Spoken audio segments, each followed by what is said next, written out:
California's shifting insurance market has pushed many homeowners onto the FAIR plan.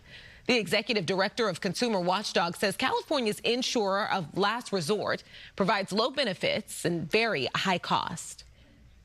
In the wake of these recent fires, the FAIR plan is the #1 culprit for complaints from consumers. Consumers in both the Pacific Palisades and Altadena are complaining that the FAIR plan is not paying their bills, particularly when it comes to a home that's still standing, but was damaged by contamination from smoke and ash, where the FAIR plan is refusing to even test, let alone clean up, remediate that home properly.